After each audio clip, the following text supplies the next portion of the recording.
I thought we could open everyone with a Black Card Revoked question. A what?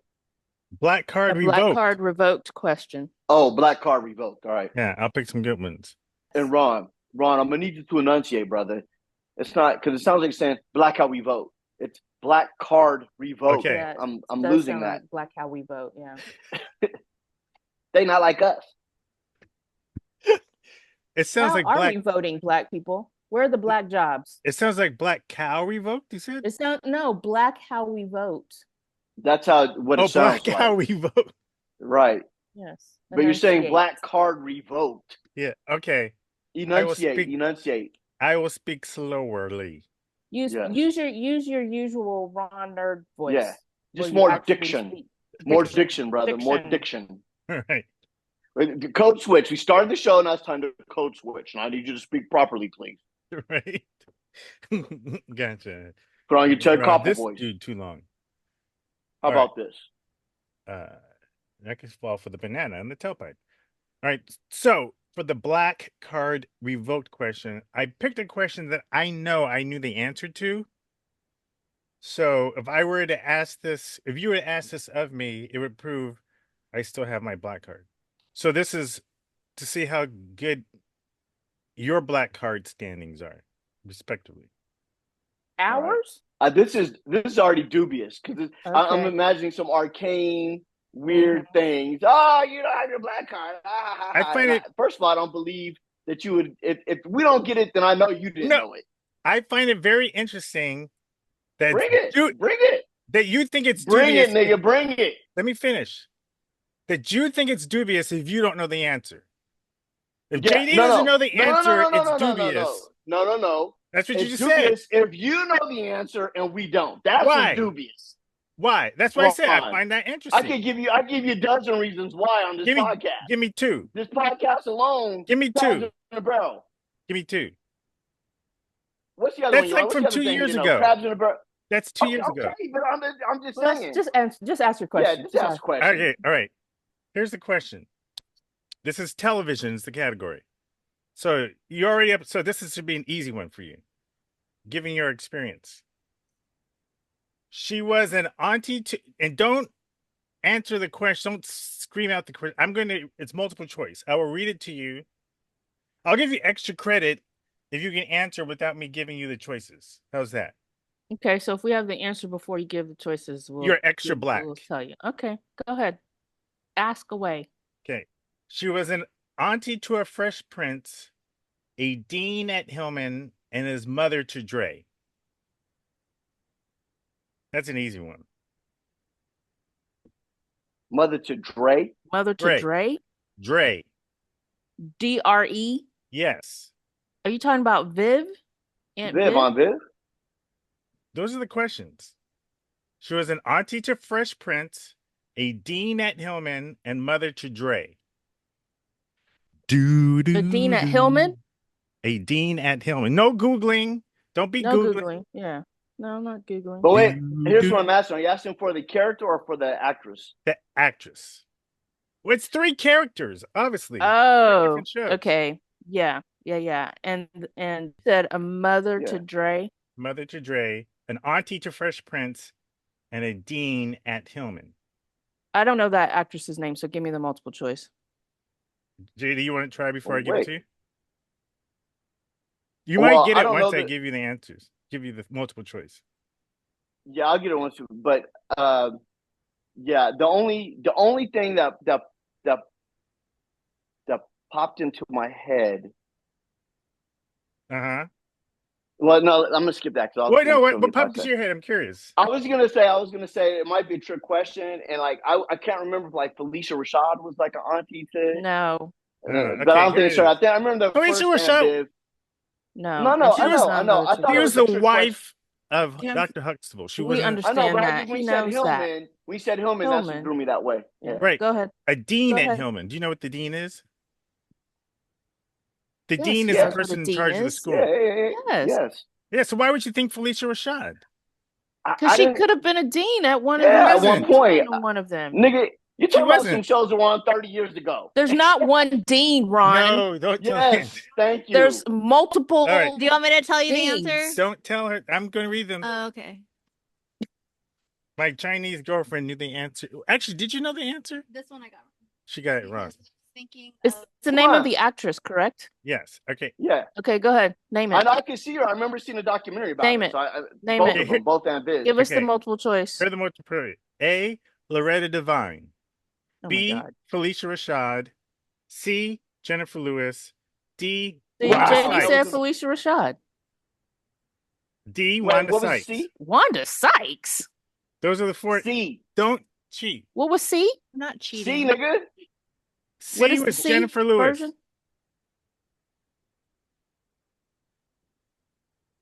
Let me read them again. Oh my gosh. Oh, A C. is Loretta Devine. C. B. C. Jennifer Lewis. Let me Wait, finish. you don't have to. Yeah. A. Loretta Devine. B. Felicia Rashad. C. Jennifer Lewis. D. Wanda Sykes. Jennifer Lewis. What's your answer, JD? I think Jennifer Lewis. Mr. Dubious.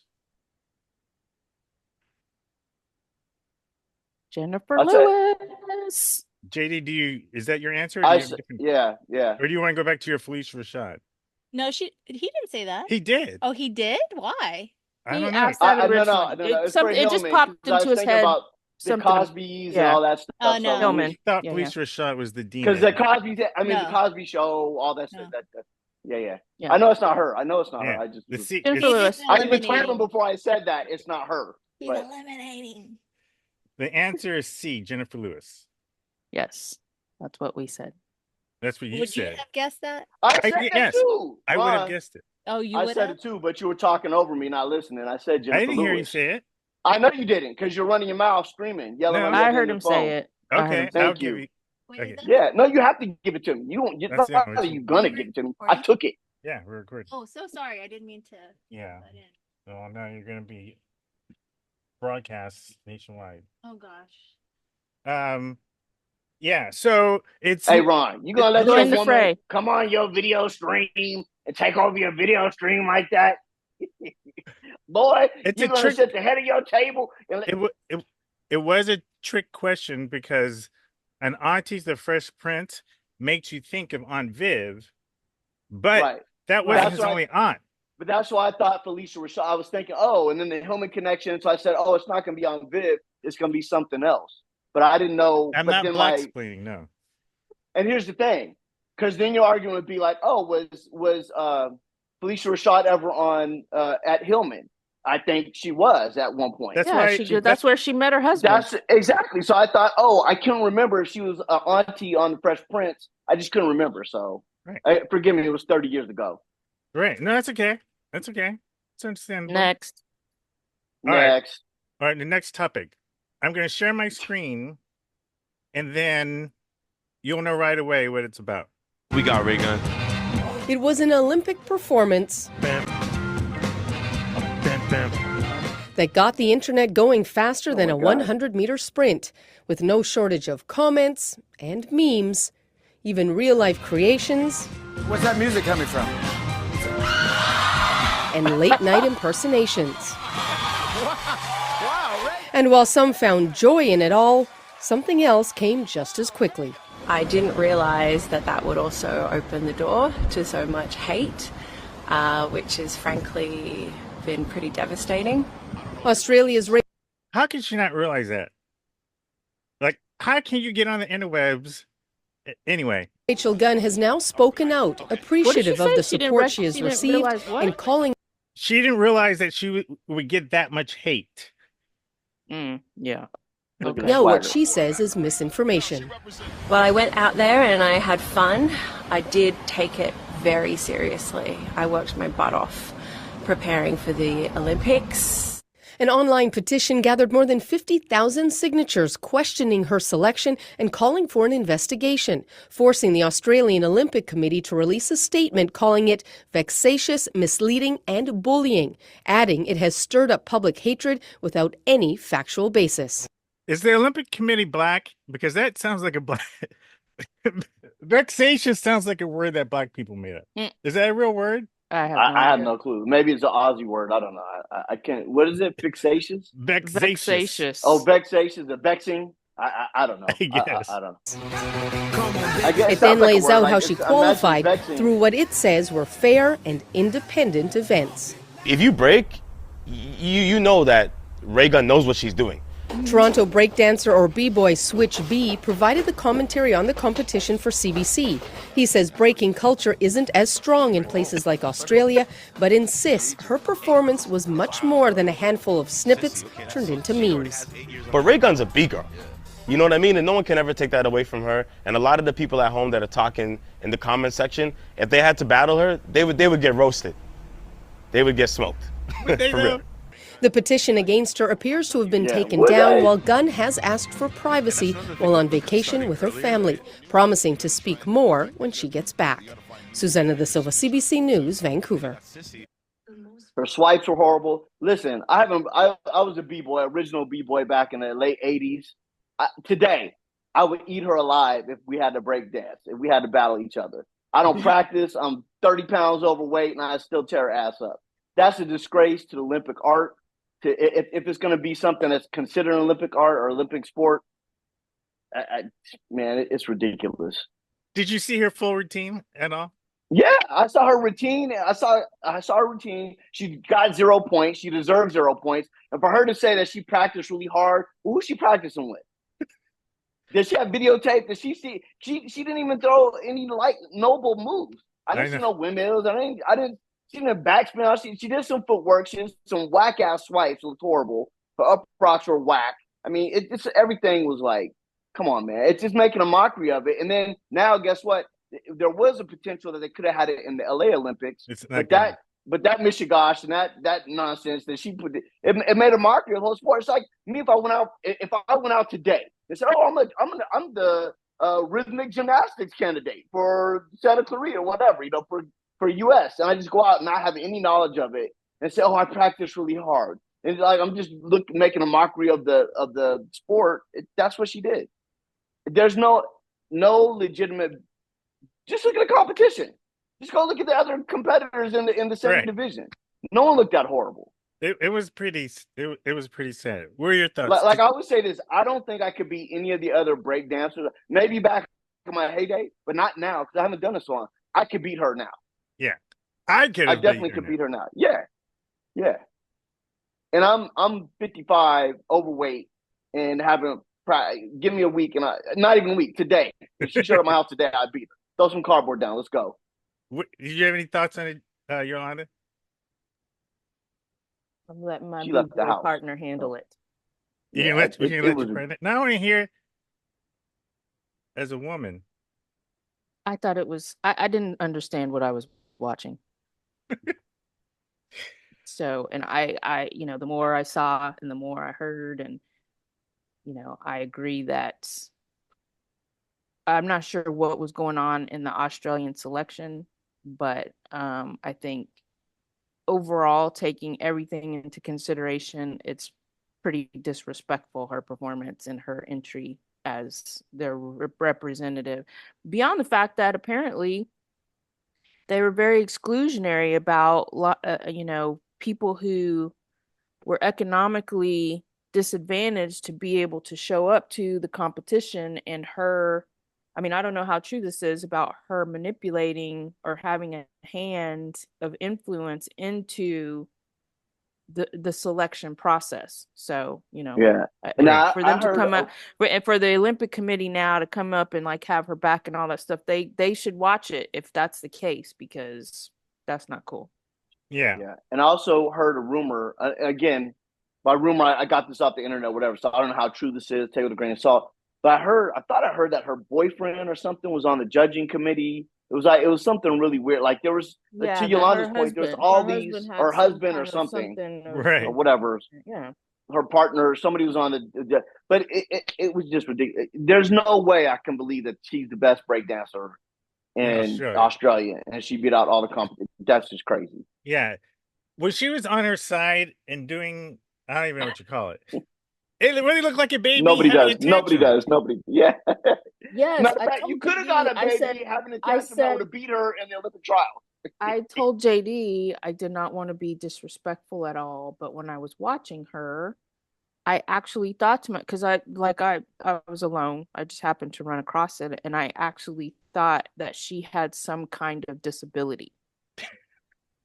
I thought she was on the spectrum. I literally Yeah. thought Or she was on the something. spectrum. I was like, Yeah. I did not understand. Like I said, I didn't understand what I was watching. Yeah. What do you think about the idea that she's a professor of cultural studies? That's just some caucasity. It's like, studying something and then thinking, oh, because I studied it. It's like, what if George Foreman tell my man's like, you see boxing, you don't know boxing. She might see breakdancing, but she don't know breakdancing. She don't live the lifestyle. She's not about it. And she might study it and think, oh, academically, I understand all this. I know it because she came out hard. She was mugging for the camera when she came out. She strutted, she had her chin I up, know. and then hitting poses. So she knew the affects that she needed to do to try to legitimize herself, but her moves were horrible.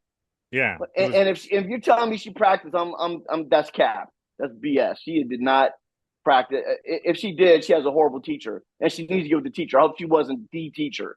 Whoever her coach was, she did practice. I think she did practice. I think that adds insult to injury. Right. Who's her coach? Who's her coach? Who's her coach? Who's the wizened individual that told her that she's doing the moves right, and these are the moves you need to do, and this is what you need to be studying. And I want to know how long did she study? Because anybody can say they studied for it and trained hard. What does that mean? That's all nebulous. That's all vague and subjective. I studied hard for a week. I studied hard for a day. I mean, when I was breaking, we spent hours and hours for years doing that stuff. And I'm sure all these other breakers that were in the Olympics did too. So for her to, trot out there and look ridiculous, I just ain't having it. That's just me. I'm biased. I was a b-boy back in the 80s. I would eat her up today if we had a battle. No comp. Okay, here's a real test of your breakdancing prowess and knowledge. This is whether or not you keep your breakdancing card. Okay. Beat Street or breaking? Ooh. That's a tough one. And I'll tell you why. Breaking, hands down, was B Street. That the New York City breaker. Hold on. Let me qualify. Wait, hands down. Breaking hands down is what? Well, you just said B. You said B Street or Breaking the movie. Right. That's all you said. Yeah. Now, if you look at the breaking in the Breaking movie, it's atrocious. It's not good. Some of it's okay, but it doesn't hold up to B Street. B Street, sure. OGs, mad respect. But when it comes to popping and boogalooing, hands down, LA. LA is the mecca of it. But in that movie, they didn't even have that much popping in B Street though. Yeah, because they were horrible. They're terrible. Right. But since the topic was breakdancing, right? Yeah. Hands down, B Street. Hands down. Yeah. B Street. Okay. Good job. Yeah. I mean, I know my ish. What are you talking about? Just checking. Are you the chosen? You're checking. Yeah, you're the arbiter. You're the arbiter. Are you the chosen authority? Swing on, Mr. Caps Meow. You're the one that's gonna tell me about breakdancing. I'll tear you up too, homie. Wait. Don't get it twisted. I'll tear you up too now today. Ron Dawson alone is the arbiter. I'm not saying that. I'm not saying this. But here's dancing. Here's the problem. Wait, I have a question though, because you are saying that. How did you determine whether or not JD's answer was going to be right or wrong? By whose measure? I'm going to tell you. Here's the problem. He's going to tell us. I'm listening. He's going to tell us. If you stop talking, I'll tell you. Here's the problem that you two have. He's starting out with here's the problem. I know. I just answered the question. I want to know the measure by which. I'm calling him Ron Gun. You got Ron Gun in the house. I want to know the measure by which Ron Dawson determined the right or wrong answer to this question. The quality of breakdancing in those two respective movies. According to whom? According to people who do breakdancing. To Ron Gun. So you did a survey. You went and did a whole thing before you asked this question of people who do breakdancing to determine what the correct answer was, right? This Not is why, according to Ron, let me finish. according to the research you did Let me finish. of all the spectrum of people who determine what's good breakdance. This is why I started to say, here's the problem. The problem that you have, and I think it's a problem. I think you two can work on it and get better at it. But the problem is you make the assumption because of who I am that I don't have the knowledge that I have, that if it came from anyone else, like you wouldn't ask somebody like part of the clique or whatever, oh, how do you determine that?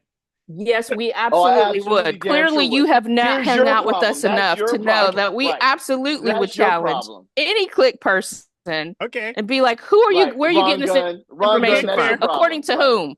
Yes. Okay. Fair. So I think anyone who has been steeped in the breakdancing milieu back in the day would clearly say, JD just said it, that the breakdancing in Beach Street was way better than I the understand that, but I Right. needed to know how you were going to determine. because I used to be whether, part of that. Wait I a used to be minute. part of that. I just That's how I needed to know. understand how you were going to determine whether or not we gave the correct, quote unquote, correct answer. This is how it would have went. If he came back and said breaking, I would have challenged him, and I would have probably done what I did with the rap episode where I beat him down. You did not at all, Dude. homie. Oh my! Ron. See, this is the problem. This is the problem. But you didn't. Well, hold on. Wait, let me finish. I think Let me it's a finish. matter problem. of opinion. Let me I think finish. that's a matter of It's a matter of opinion. opinion. I'm West Coast all day. I mean, and but they're here's both the problem. from West Coast. I'm just saying. For me personally, in the moment, here's Tupac the is thing. West Coast. I know. I said they both are. I just got through saying that. I said they're both from the West Coast. Okay. Well, I'm just. That was my caveat. They're both from the West Coast. Right. Love it. And I'm not saying, oh, one is horrible, one is great. All I'm just saying is when you're in the moment, when you're living it, at the time I was at the right age, young, in college, Cube dropped no Vaseline. Just me personally, I'm just saying that was huge because there was so much interest in how he got fired from NWA. There's a whole big beating battle. Now I understand Pac and his thing too. I'm not saying it was bad. I'm like, oh my God, Pac is crazy. He's throwing bolos at the East Coast. So I know it's legitimately. I never said it wasn't a good battle. I'm just saying for me personally, what got in my blood was no Vaseline. And Can I interject something? Yeah, JD finish and then you go and And I just say younger people tend to go from hit them up versus no Vaseline because they were too little at the time. All right, go but ahead. If you lived it, you knew. Go ahead, Yolanda. I would say that will always be a subjective argument, and you can apply some empirical data like you did. You sent like this article and so on and so forth, which is Caucasity. I don't necessarily invalidate that article, but once again, there is some subjectivity. And to JD's point, he's a West Coast dude, and the guy who was the author of that article, who put them 1 and 2, I believe, if I recall correctly, is an East Coast dude. It wasn't an article. It was a YouTube. It was right. like it was a YouTube. Whatever. But he's also younger. He's also younger than us, so that makes a big difference. Younger. But here's the point I was making. It was a YouTube what? It was a YouTube analysis. There was a list. Yeah. Well, yeah, it was like a written list. How is it not an article? 50, it was like the top 50 diss but tracks listen, of all time. Okay, but like, how is that not an article? All the lists because it was a video. It was a video, YouTube video of it. But Ron, all those okay, but there was a written list that you sent. All those lists are stupid and subjective. Ron, all those lists are stupid and subjective. Rolling Stone comes out the list of the greatest guitarist or whatever, and they always have stupid people on it. The greatest R&B. They're all extremely subjective. What I would say is this: there was a lot more. I think for me, like with Pac, there was a lot more vitriol because he felt like people in Biggie's crew tried to kill him. I get that. When he got shot, he's blaming it on Puffy and all them. He felt like he should have been safe, whatever. But for me, there was and so there's a lot of things that could be pushed back on. Like, you know, when Pac went up into the studio after he got shot, niggas was like, look, I'm like, whoa, what happened to this brother? What's, you know, are you okay? You can get to the hospital. Right. So at best, I never tend to believe that Big and them were trying to set him up. I think it was some stick-up kids that knew he was coming, heard about he was coming, and they Sure. got him. But let me time out you hold for on. But when Yeah. you get to Cube, it's like every bar, there's some truth to all the stuff he's spitting about everybody in that crew. It's almost like how Kendrick dismantled Drake. And then Kendrick, every line after line after line after line, there's legitimate stuff that Kendrick says about Drake. And Yes. it's very poetic. And to me, that's why I appreciated Cube's, not to say that I didn't appreciate Pac's, but to me, Cube was like, oh my God, that was the first. I shouldn't say the first. It was just huge at the time. It was so huge. Right. And again, Pox was too. I'm just But saying let me there's a time lot more out you. vitriol and not. For time purposes, time out. I don't want to relitigate it. The only reason why I brought it up was because Yolanda was saying, how would I have determined what was right if you based on it? And Especially since you weren't there. Since you weren't there, how would you determine that, Ron? No, I'm saying, question, Yolanda. He wasn't there. So how would he determine it? Wait, in both cases, it's subjective. What I would have done in this case of Break-In versus Beach Street would have been similar to what I did with the other thing. I would have gone out.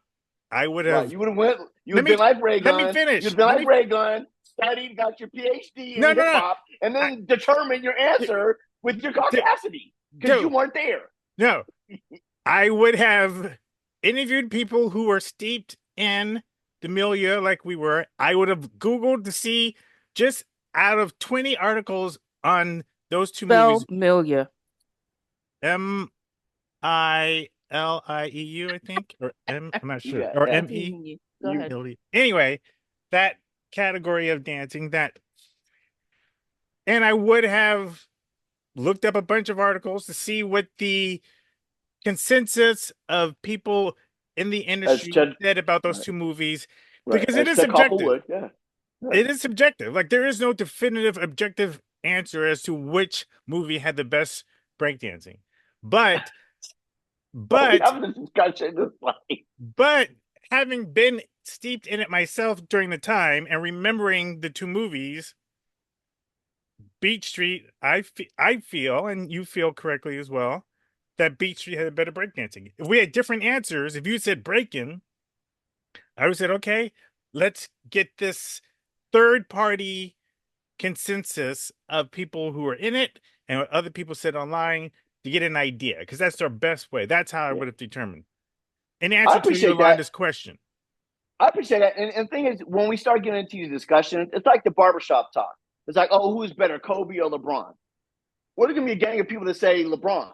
Me, I tend to side with Kobe. Like, if I had a magical team and I was picking my team, I would pick Kobe, you know, in his heyday over LeBron. I just would. There's what difference. But I understand though, LeBron, a lot of people love LeBron. Go ahead. I mean, at least with that, you have objective figures you can look at, like who hits the most points, who has the most rebounds, and all that other kind of thing. Right, but Kobe had an 80-point game. I don't think LeBron did. And then also, if you're going to look at it that way with stats, Steph Curry has 3 wins over LeBron in the championships. So no, I'm just saying that's a category. I know, but Kobe has more championships. So I'm just saying there's all kinds of things you could bring in that make it subjective. True. And so then it's an eyeball test. No. Subjective, because you can get these objective data points and try to clean and linchpin them onto your argument. But at the end of the day, someone would say, oh, well, I think LeBron, there's a legitimate argument of LeBron is better.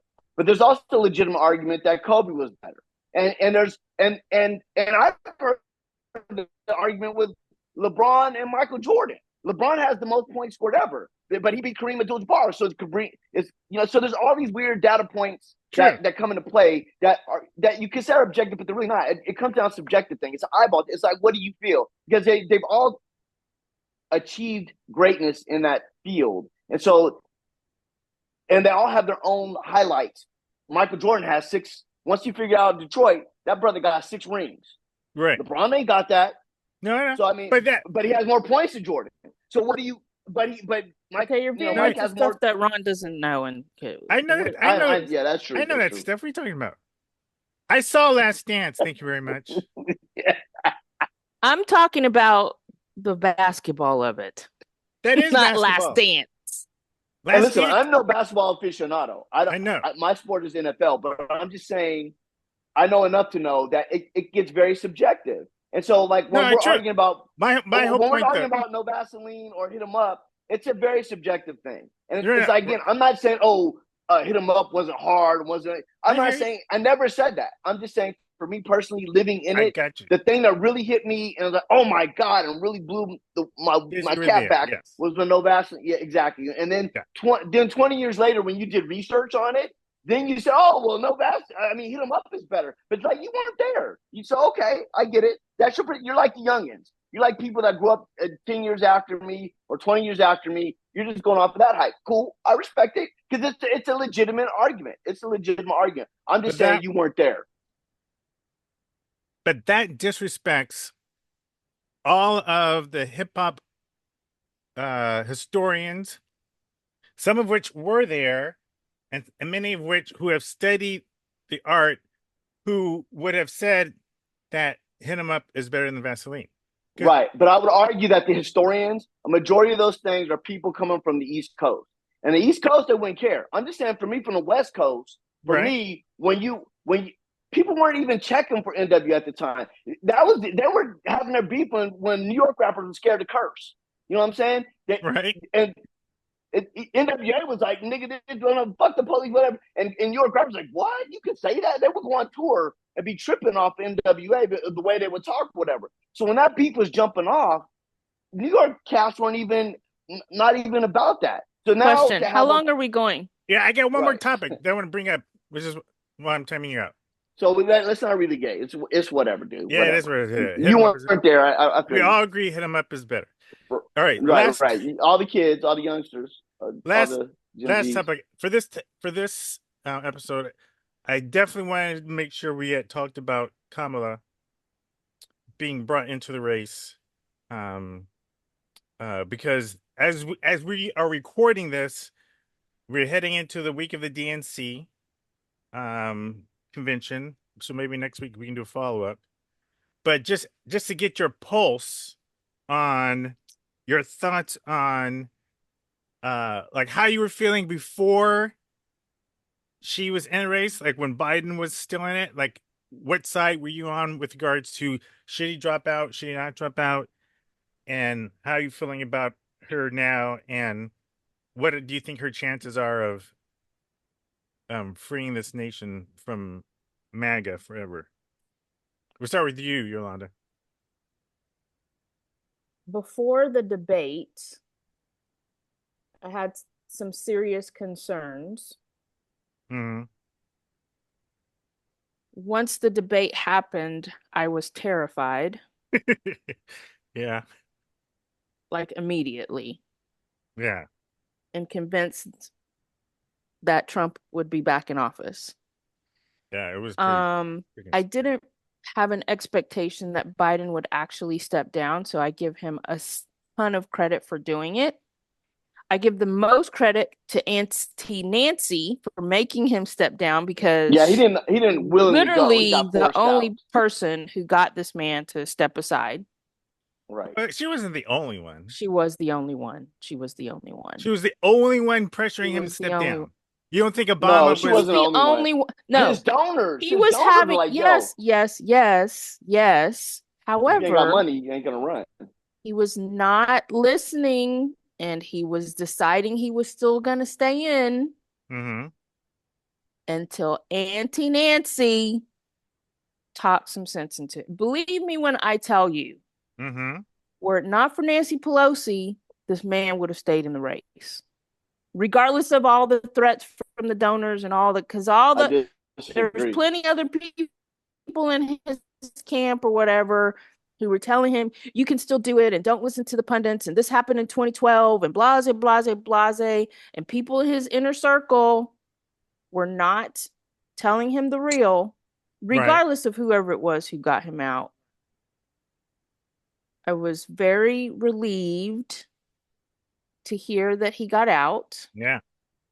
I was even more relieved to see the very swift coalescing of support and energy and excitement behind Kamala Harris, because the next question was going to be, thank God he's out, but what are we going to do about a nominee? Because we still have a challenge to face beating this man. And depending upon how all that went down could have really impacted the success, strategy and trajectory of doing that. So it could have turned into a whole nasty thing. It could have gone a whole different way. Yeah. Luckily, I was actually really, really surprised to see how quickly everything coalesced behind Kamala. Although, hindsight 2020, it makes sense. But I did not have that expectation that it would. Right. And, I see and hear all this stuff, of some opposition to Kamala and her. It's like, there are no perfect candidates. Like, what are we talking about? There are no perfect candidates. Right. And, from a standpoint of qualifications for the office and all of those things, she certainly stacks up with a whole host of people who've come before, including the fact that she's now sat literally right next to the president for the last 4 years and seen how this is done, which I think is owing to to much of her, how she's presenting very comfortably in the role, because she knows what it is. There's a difference between aspiring to something great, something that's hard to do, and believing you can do it, and then actually being immersed in that situation and shit coming up and being like, oh, okay, I see how this is. I see how this works. I see what the day is. I'm actually doing it. I can do it. Now, mind you, she's been the VP. She hasn't had to be in, but she's been there watching. I've been in this situation before where I've, something new, something brand new. For a perfect example was when I transitioned from film to television, and I had a lot of people telling me that I couldn't do it because I hadn't done it before, and blase blase blase. And then I was like, people tell you that shit enough and you're like, oh, well, I don't know, like, what is it, what is this thing? I don't know, maybe I haven't done it before, maybe I can't. And then being in it, and I'm like, or watching other people do some of these things, and I'm like, I absolutely can do that, and I can do it very well and run circles around the people who are actually in the seats doing it. So, like, I think she now has that behind her. Everybody's super excited. I think the vote that we need from the younger generation, we are now picking up much better, because none of them wanted to vote for Joe Biden. Right. So, and that maybe not necessarily want to vote for Trump, but it could have meant, they weren't enthused enough to go and make their votes. And it's still going to be a hard election. We need every single last vote we can get. So I'm happy to see what's happening. And I'm super, super thankful that Joe stepped aside, because otherwise I think we would have lost. Yeah. Joseph, what do you think? I take a different tack than her. I just think Cream, shout out to the Wu-Tang Clan, cash rules everything around me. And I think it's almost borders naive to think that finances weren't the ultimate deciding factor. If all those donors say, hey, we're pulling our money out, we're not going to give you another dime because we don't believe in this candidate. We think he's not qualified or not able to stand up to the challenge because of what we're seeing him present. That, he's given us a lot of pause. I don't feel comfortable donating millions of dollars to someone who's going to ultimately lose to Donald Trump. If you can't beat Donald Trump in a debate, factual, whatever, or even hang with him, there's a problem. And so then on the flip side, Kamala I knew she was going to be the one because she had $250 million in the bank, that money they had raised. You tell me a new candidate's going to come in and they're going to have to raise $250 million? Come on, dude. It's just money. It's money talks in this culture. And that's not to say she's the best candidate, worst candidate, whatever. I agree with Yolanda. There's no perfect candidate. So, but what I did see was once all that dust died down, everybody's very excited about Kamala. now the next thing I'm kind of worried about is that, and I'm way more. I think I'm more. I don't fall in line with the Democrats. I don't just the Democrats said this, so let me just Right. go hook, line, and sinker with what they're saying. I'm not saying you guys like that, whatever. I just know I'm even more conspiratorial and out there and kooky, whatever. But my fear now is that, I try to give her time because she hasn't even officially been nominated as the candidate technically for the Democrats. She will obviously this week with the Democratic convention, but a lot of people are complaining on the right, and independents are complaining that she hasn't given any interview. In other words, she hasn't had to stand up to hard questions, so no one really understands how she's going to differ from Biden, which to me is like a straw man. It's like the Republicans are grasping at things to complain. She's on the Biden ticket, for God's sake. She's not going to be that much more radical than Joe Biden. She was a running mate, but she'll have her own agenda, her own ideas. Right. And so people want her to speak on it so they can attack her. That's what they want. They want her to speak on something so they can, level their attacks against her. I get that too. I mean, because we're able to level attacks against Trump right now for the things that he said and the interviews he's given, but she really hasn't given any interviews. She's gone out and done speeches and rallies, but no one's been able to push back on her. So it'll be interesting after this week to see what she does, because I've kind of got the feeling that she's ducking and dodging interviews, which is good. I think she should play the game, homie. Play the game. Yeah. She'll get where you need to. Yeah. Do what you need to do, and then when your interviews come up, be prepared, because she should know the questions are going to be coming at her, because people have been saying, well, we don't know about this, we don't know about that. So she should have a game plan for the things they're going to ask. And then also, I really look forward to the debates, because I think she's going to kill it in the debates. Yeah, I think also Walz is going to tear up JD Vance. So I'm looking forward to the debates, because then you're going to see a stark difference between what they're saying. As long as she can support herself. Because I never really, I think that she was unfairly. I think the border was the albatross around her neck when she was running as a candidate for president back in before 2020.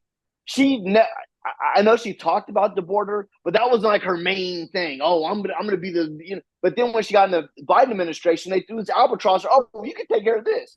So I'm sure she's like, oh shit, this is nobody wanted to touch that, and to put her in charge of it, she's not even the president. I just felt like that. I think she's garnered some legitimate criticism because she was the czar. She should have went down to the border. She didn't. So when she had that left her whole interview, it's like, well, what do you? She hadn't been. It had been like 100 days or something. She hadn't been to the border. It's like, wow, Kamala, come on, you got it. But at the same time, I felt like it was foisted on her, and that really wasn't a major talking point of her agenda when she was running for president. So we'll see. We'll see what she comes up. I'm curious to see what she comes up with. Yeah. Well, it's interesting. You mentioned there being a stark difference between the two, because I always feel like I'm in a Game of Thrones episode when stuff like this happens, and you feel like everything. Remember that episode with who's the dude that's in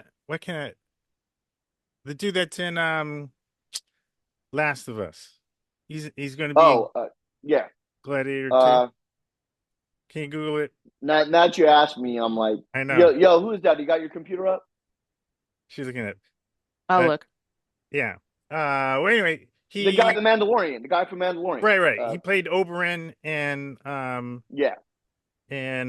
Game of Pedro Thrones. Pascal. Game of Thrones. Pedro Pascal. Pedro. Thank you. I always y'all. I always think I know. I always think about the episode where he's playing Oberyn and he's fighting the mountain and he's winning, and he's getting a little too cocky. Yep. I always felt like everything's going great. I just wanted to stay like that. But I just want to think positivity out in the universe. I'm just right. You know what I'm saying? To your point, Ron, that's the whole interview she should have been prepared for. And that was a big, giant fumble on her part. When he asked, well, when Kamala Harris sat down with Lester Holt right after she, it was like 100 and something days into the presidency, he's like, well, everybody's talking about the border. What are your plans? He started talking about it and she's like, well, have you been there? She said, I don't understand what you're asking. She hadn't been to the border yet. And I'm like, come on. Yeah. it's just like that was an easy layup, and she whiffed it. Yeah. So I'm just like, that Those are worries me. new, but Because she, if she does that a long time yeah, after she'd been in administration, and she had not been once to the border, but speaking on it, and you're supposed to be the yeah. one in charge of it. Yeah. That's worrisome. So I think she'll all be. I'm just saying is that I would not in this moment hold that against her because you don't know what's going on behind Right. the scenes about like what they're telling her that they want her to Yeah. do. If she's not getting answers and she's been put in a position where she can't be effective and now she's on national television being asked questions, she doesn't want to misstep by saying something. Right. She can't say these motherfuckers haven't told me what I'm supposed to be doing. Like, Right. you know, Yeah. like, or what they Right, want, right. what's their agenda? You know, she can't say that. So 100 It's days, almost and like it's her- like right. it's like after a certain amount of time, yes, and then you can say 100 days she should have been That's a ready, long but time. I mean That's a that's long time. you still you got I'm not gonna No, I'm not sit even here saying to and be say no. that's No, 3 be months. better prepared. No, be better prepared. I think it was actually more than 3 100 months. days. 3 No, months. Yolanda, I think it was But more. No, and also COVID was I think happening. it was more. I think the All I'm focus just was a saying- lot on a lot of other things. Right. I totally get that. All I'm just saying is that I'm not even saying she had to go. I'm just saying being better prepared for those answers is the thing Yeah. that gave me And pause. I think she will Yes. be. Because she's I going to have think- more interviews. Well, I she's think- clearly better prepared now. Yeah, I think her team. Okay. I hope I so. think- me too. I think what's crazy to me though is that there's even a chance that Trump can win. Like, what does it say about this Yeah. country Yeah. that this man, 34 convictions, all the things against him, Right. up against someone like Kamala, even Who's a has a prosecutor. possibility of winning? Like, Right.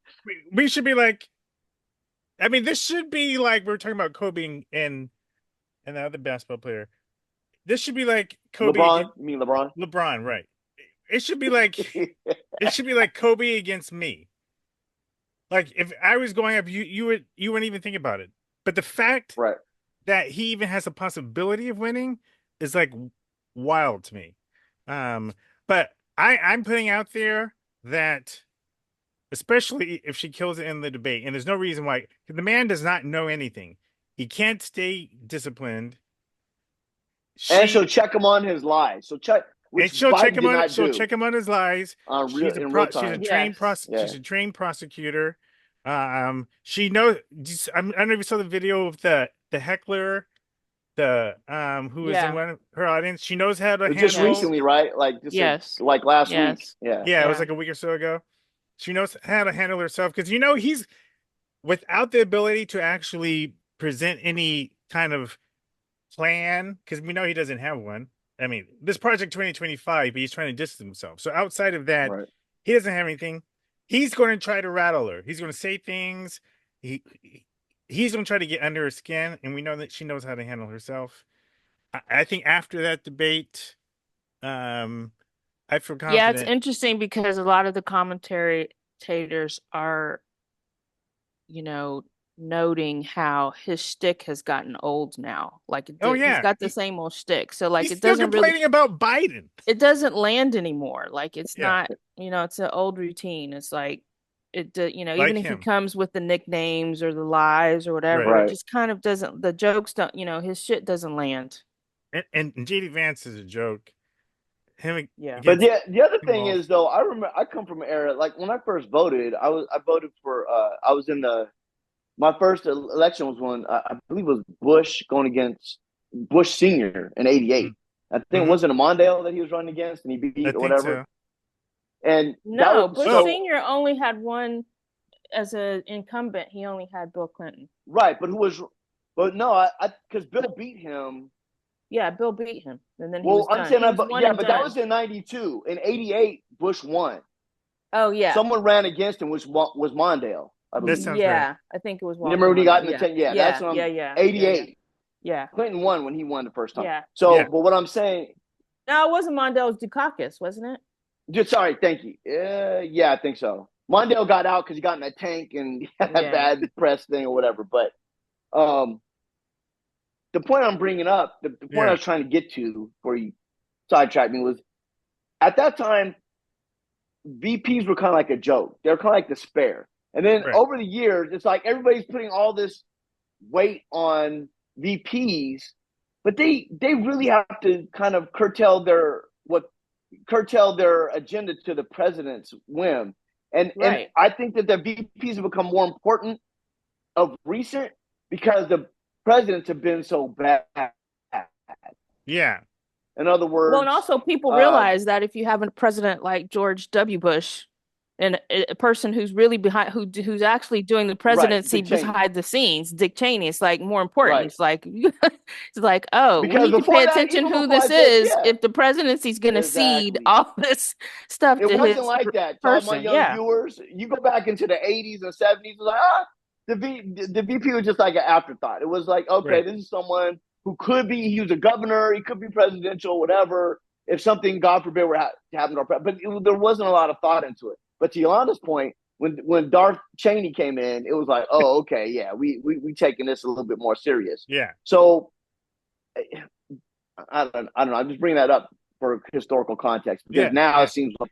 Well, at that point, I think we have a great. I was actually very heartened by her choice of Tim Walz as her running mate. Yeah, once I learned more about him, I was like, oh. It was an excellent choice, which shows excellent judgment. Yeah. Yeah. So. Yeah, because I was kind of leaning towards, is it Bashir? Shiro. No, I was Shapiro. No, he wanted Bashir from Kentucky. I was leaning towards Andy Bashir as who would be good because he kind of has that, that square jaw, that good looking white man that I know America really likes. Yeah. Right. Yeah.